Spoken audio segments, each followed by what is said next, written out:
ಏನಂತ ತಿಂತೀನಿ ನೋಡು.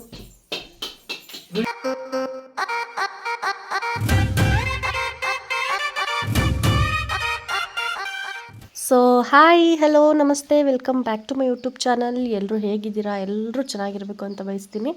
ಸೊ ಟ್ಯೂಸ್ಡೇ ವ್ಲಾಗ್ ಆಗಿರುತ್ತೆ, ಟ್ಯೂಸ್ಡೇ ಪ್ಲಸ್ ವೆಡ್ನೆಸ್ಡೇ ವ್ಲಾಗ್ ಆಗಿರುತ್ತೆ. ಸೊ ಟ್ಯೂಸ್ಡೇ ಮಧ್ಯಾಹ್ನದಿಂದ ವ್ಲಾಗ್ ಸ್ಟಾರ್ಟ್ ಮಾಡ್ಕೊಂಡಿದ್ದೀನಿ. ಬೆಳಗ್ಗೆ ತಿಂಡಿ ಮಾಡ್ಕೊಂಡು ತಿಂದು ಅದಾದಮೇಲೆ ಮಧ್ಯಾಹ್ನ ಊಟಕ್ಕೆ ಏನು ಮಾಡಲಿ ಅಂತ ಯೋಚನೆ ಮಾಡ್ಕೊಂಡು ಕೂತಿದ್ದೆ. ಈ ಸ್ವಲ್ಪ ಅಲಸಂದಿಕಾಯಿ ಇತ್ತು, ಅಲಸಂದಿಕಾಯಿ ಸುಲಿದ್ಬಿಟ್ಟು ಸಾಂಬಾರು ಮಾಡ್ಕೊಳ್ಳೋಣ ಅಂತೇಳಿ ಅಲಸಂದಿಕಾಯಿ ಸುಲ್ಕೊಂಡು ಸಾಂಬಾರು ಮಾಡಿ ಅದಾದಮೇಲೆ ಊಟ ಮಾಡಿಕೊಂಡು ಇವತ್ತು ಹನುಮ ಜಯಂತಿ ಇದ್ದಿದ್ದರಿಂದ ದೇವಸ್ಥಾನಕ್ಕೆ ಹೊರಟಿದ್ರು ನನ್ನ ಹಸ್ಬೆಂಡು ಮತ್ತು ನನ್ನ ಮಗನಿಗೆ ರೆಡಿ ಮಾಡೋಕ್ಕೆ ಹೇಳಿದ್ರು. ಅವನಿಗೆ ಸ್ನಾನ ಮಾಡಿಸಿ ರೆಡಿ ಮಾಡಿಸ್ತಿದ್ದೆ. ಏನು ಹಾಕಿದ್ದೆ? ಏನು ಹಾಕಿದ್ದಪ್ಪ? ದೇವಸ್ಥಾನಕ್ಕೆ ಹೋಗೋಕ್ಕೆ ಅಂತ ರೆಡಿ ಮಾಡಿ ಒಂದು ಸ್ವಲ್ಪ ಹಾಲು ಕಾಯಿಸ್ಕೊಟ್ಟೆ. ಇವ್ರು ಸಂಜೆ ಹೊರಟಿದ್ದ ಕಾರಣ ಫುಲ್ಲು ಚಳಿ ಇತ್ತು ಹೊರಗಡೆ.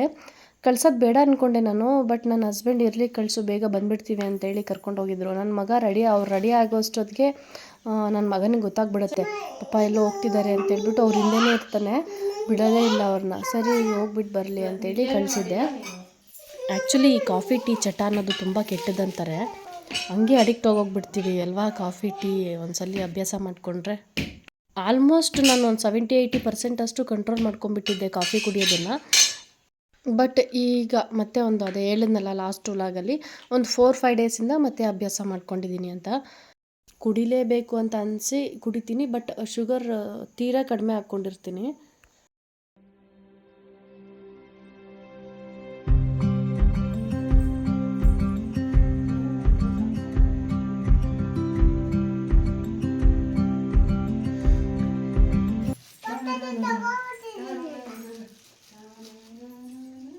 ಏನು ತಗೊಬಂದೆ? ಮಮ್ಮಿಗೋಸ್ಕರ? Wow, thank you. ತೋರಿಸು. ಮಾಯಿಗೆ ಹೋಗಿದ್ದಾ? Very good. ನಿನಗೆ ಇದು ಬೇಡವೇನು?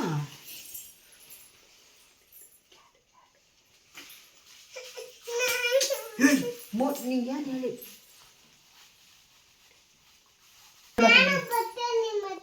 ಆಯ್ತು, ಪೆಟ್ರೋಲ್ ಹಾಕ್ಸ್ಕೊಂಡ್ಬರ. ಏನು ಬಿಟ್ಟು ಬಂದಿದ್ದೀರಲ್ಲಿ? ಕ್ಯಾಟ್ ಇತ್ತ ಅಲ್ಲಿ?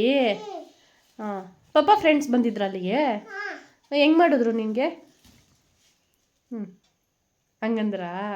ಸೊ ಅಡುಗೆಗೆ ರೆಡಿ ಮಾಡ್ಕೊತಾ ಇದ್ದೀನಿ ಇಲ್ಲಿ ನಾನು. ಅವ್ರು ದೇವಸ್ಥಾನಕ್ಕೆ ಹೋಗಿ ಬಂದರು. ಸಾಂಬಾರು ಇತ್ತಲ್ವ, ಇನ್ನು ಮುದ್ದೆ ಸ್ವಲ್ಪ ವೈಟ್ ರೈಸ್ ಮಾಡೋದಿತ್ತು ಅಷ್ಟೇ. ಹಾಗಾಗಿ ಸ್ವಲ್ಪ ಅವ್ರು ಬಂದಮೇಲೆ ಬಿಸಿ ಬಿಸಿಯಾಗಿ ಮಾಡೋಣ ಅಂತೇಳ್ಬಿಟ್ಟು ನಾನು ಸುಮ್ಮನಿದ್ದೆ. ನನ್ನ ಮಗನ ಕರ್ಕೊಂಬಂದು ಮನೇಲಿ ಬಿಟ್ಟು ಮತ್ತೆ ಅವರೆಲ್ಲ ಹೋಗಬೇಕು ಅಂತ ಹೊರಗಡೆ ಹೋಗಿದ್ದರು. ನನ್ನ ಮಗ ದೇವಸ್ಥಾನಕ್ಕೆ ಹೋಗಿ ನನಗೋಸ್ಕರ ಅಂತೇಳಿ ಪ್ರಸಾದ ತೊಗೊಂಬಂದಿದ್ದ. ನಾನಿಲ್ಲಿ ಮುದ್ದೆಗೆ ರೆಡಿ ಮಾಡ್ಕೊತಿದ್ದೆ. ಆ್ಯಕ್ಚುಲಿ ನಾನು ಯಾವಾಗಲೂ ಮುದ್ದೆ ಮಾಡಬೇಕಾದ್ರೆ ಮುದ್ದೆ ಕೋಲು ಯೂಸ್ ಮಾಡಲ್ಲ. ನಮ್ಮ ಮನೇಲಿ ಮುದ್ದೆ ಕೋಲು ಒಂದು ಸ್ವಲ್ಪ ಉದ್ದ ಇದೆ, ಅದಕ್ಕೆ ನಾನು ಯಾವಾಗಲೂ ಅದನ್ನು ಯೂಸ್ ಮಾಡಲ್ಲ. ಯಾರಾದರೂ ಬಂದರೆ ಒಂದು ಸ್ವಲ್ಪ ಜಾಸ್ತಿ ಮುದ್ದೆ ಮಾಡಬೇಕಾದ್ರೆ ಮಾತ್ರ ಅದನ್ನು ತೊಗೊಂಡು ಯೂಸ್ ಮಾಡ್ತೀನಿ. ಇನ್ನು ಬೇರೆ ಟೈಮಲ್ಲೆಲ್ಲ ನಾನು ಯಾವಾಗಲೂ ಮಾಡಬೇಕಾದ್ರೆ ಈ ಕೋಲೇ ತೊಗೊಂಡು ಯೂಸ್ ಮಾಡೋದು. ಅಂದರೆ ಚಿಕ್ಕದಾಗಿ ನನಗೆ ಅದು ಚೆನ್ನಾಗಿರುತ್ತೆ, ಇದರಲ್ಲಿ ಮಾಡಿ ನಂಗೆ ಅಭ್ಯಾಸ. ಚಿಕ್ಕದಾಗಿ 2 ಮುದ್ದೆ ಮಾಡ್ತೀನಿ, ಒಂದು ಸ್ವಲ್ಪನೇ ಹಿಟ್ಟಿರುತ್ತಲ್ಲ ಕಲ್ಸೋಕ್ಕೆ ಈಸಿ ಆಗುತ್ತೆ ಅಂತೇಳಿ ಇದನ್ನೇ ಯೂಸ್ ಮಾಡ್ಕೊತೀನಿ. ಯಾವಾಗಲೂ ರಾಗಿ ಮುದ್ದೆನೇ ಮಾಡಲ್ಲ, ಕೆಲವೊಂದು ಸಲ ನುಚ್ಚಾಕಿ ಮಾಡ್ಕೊತೀನಿ, ಇನ್ನೂ ಕೆಲವೊಂದು ಸಲ ಅನ್ನ ಹಾಕಿ ಮಾಡ್ಕೊತೀನಿ. ನನಗೆ ಯಾವ ಥರ ಮಾಡಬೇಕು ಅಂತ ಅನಿಸುತ್ತೋ ಆ ಥರ ಮಾಡ್ಕೊತೀನಿ. ಮತ್ತು ನೆಕ್ಸ್ಟ್ ಡೇ ಮಾರ್ನಿಂಗಿಂದ ವ್ಲಾಗ್ ಕಂಟಿನ್ಯೂ ಮಾಡ್ತಾಯಿದ್ದೀನಿ. ಈ ಚಳಿ ಇರೋದ್ರಿಂದ ಬೆಳಗ್ಗೆ ಸ್ವಲ್ಪ ಲೇಟಾಗೇ ಎದ್ದೆ. ಸೊ ಎದ್ದ ತಕ್ಷಣ ಒಂದು ಗ್ಲಾಸ್ ಗ್ರೀನ್ ಟೀ ಮಾಡ್ಕೊಂಡು ಕುಡಿದೆ. ಸೊ ಬೆಳಗ್ಗೆ ತಿಂಡಿ ಮಾಡ್ಕೊಂಡಿರಲಿಲ್ಲ ನಾನಿವತ್ತು, ಒಂದೇ ಸಲ ಸೊಪ್ಪಿತ್ತು ಅಂತೇಳಿ ಸೊಪ್ಪು ಸಾಂಬಾರು ಮಾಡಿಕೊಂಡೆ. ಬೆಳಗ್ಗೆ ಮತ್ತು ಮಧ್ಯಾಹ್ನ 2 ಟೈಮ್ಗೂ ಆಗುತ್ತೆ ಅಂತೇಳಿ ಸೊಪ್ಪು ಸಾರು ಮಾಡಿ ವೈಟ್ ರೈಸ್ ಮಾಡ್ಕೊಂಡಿದ್ದೆ. ಲೈಟಾಗಿ ಬಿಸಿಲು ಬಂದಿತ್ತು ಇವತ್ತು. ಆ ಬೆಡ್ಶೀಟ್ಸ್ ಎಲ್ಲ ಒಗೆಯೋಕೆ ಹಾಕ್ಕೊಂಡೆ. ಮುಂಚೆ ಒಂದು 15-20 ಡೇಸ್ ಆದರೂ ನಾನು ಬೆಡ್ ಕವರ್ಸ್ ಚೇಂಜ್ ಮಾಡ್ಕೊತಾ ಇರಲಿಲ್ಲ. ಬಟ್ ಮಗು ಆದಾಗಿಂದ bedsheet, bed cover, pillow covers compulsory weekly once change ಮಾಡಿಬಿಡ್ತೀನಿ. ಮಗು ಆದಮೇಲೆ ಎಕ್ಸ್ಟ್ರಾ ಕೇರ್ ತೊಗೊಬೇಕು, ಎಕ್ಸ್ಟ್ರಾ ಹೈಜೀನ್ ಆಗಿರಬೇಕು ಅಂತೇಳಿ ಪ್ರತಿಯೊಂದರಲ್ಲೂ ನಾನು ಅವನ ಬಗ್ಗೆನೇ ಯೋಚನೆ ಮಾಡ್ತೀನಿ. ಎಷ್ಟು ಸಾಧ್ಯನೋ ಅಷ್ಟು ಕ್ಲೀನಾಗಿ ಇಟ್ಕೊಳ್ಳೋಕೆ ಟ್ರೈ ಮಾಡ್ತೀನಿ ನನ್ನ ಮನೆಯಲ್ಲೆಲ್ಲನೂ. ಇವತ್ತು ರಾತ್ರಿ ಊಟಕ್ಕೆ ನನ್ನ ಹಸ್ಬೆಂಡೇ ಅಡುಗೆ ಮಾಡ್ತಾ ಇರೋದು. ಸಖತ್ತಾಗಿ ಮಾಡ್ತಾರೆ, ಎಲ್ಲ ಐಟಮ್ಸು ಚೆನ್ನಾಗಿ ಮಾಡ್ತಾರೆ. ಬಟ್ ಯಾವಾಗಲೂ ಮಾಡಲ್ಲ, ಯಾವಾಗೋ ಒಂದ್ಸಲಿ ಅವ್ರಿಗೆ ಮೂಡಿದ್ದಾಗ ಮಾಡಿಕೊಡ್ತಾರೆ ಅಷ್ಟೇ. ಸೊ ಇವತ್ತು ಫ್ರೈಡ್ ರೈಸ್ ಮಾಡ್ತಾಯಿದ್ದಾರೆ. ನೋಡಿ ಯಾವ ಥರ ಮಾಡ್ತಾಯಿದ್ದಾರೆ ಅಂತ. ರೆಸಿಪಿ ಬೇಕಂದರೆ ಕಮೆಂಟ್ ಮಾಡಿ, ನೆಕ್ಸ್ಟ್ ವ್ಲಾಗಲ್ಲಿ ನಾನು ಶೇರ್ ಮಾಡ್ತೀನಿ. ಎಷ್ಟೊತ್ತಾಯ್ತು ಬಿಟ್ಟು?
ಈ ಥರದ್ದು ಇದು ಬಂದರೆ ಯಾವುದನ್ನು ಹೋಗ್ತಾವೋ ಜಾಸ್ತಿ ಅನ್ನ ಆದರೆ ಒಗ್ಗರಣೆ ಹಾಕಬೇಕು.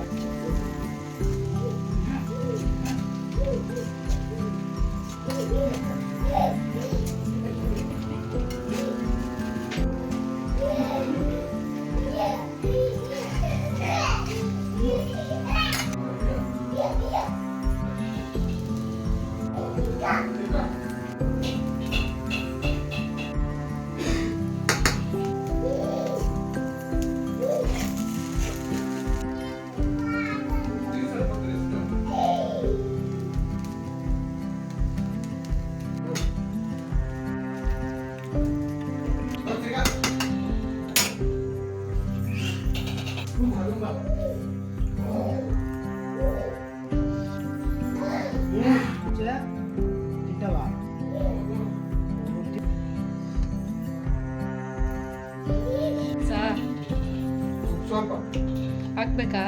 ನಾನು ಅವಾಗ ಹೇಳಿದೆ ಹಾಕದ್ನಪ್ಪ, ಚೂರು ಉದುರಿಸಿದ್ದೀನಿ.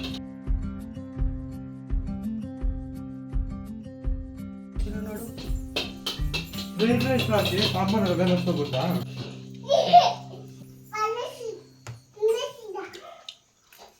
How is it? ಅಷ್ಟೇ ಇದೆ. ಸೊ ಈ ವ್ಲಾಗಲ್ಲಿ ಏನು ಮಾಡ್ತಾಯಿದ್ದೀನಿ ಮತ್ತು ನೆಕ್ಸ್ಟ್ ವ್ಲಾಗಲ್ಲಿ ಸಿಗ್ತೀನಿ ಅಂತ ಹೇಳ್ತಾ, ಬೇರೆ ತಿನ್ನು ಮೊದಲು. ವ್ಲಾಗ್ ಇಷ್ಟ ಆಗಿದ್ದರೆ ಪ್ಲೀಸ್ ಒಂದು ಲೈಕ್ ಮಾಡಿ, ಕಾಮೆಂಟ್ ಮಾಡಿ, ಹಾಗೆ ನನ್ನ ಚಾನಲ್ನ ಸಬ್ಸ್ಕ್ರೈಬ್ ಮಾಡ್ಕೊಳ್ಳಿ. ಯಾಕೋ ಯಾಕೆ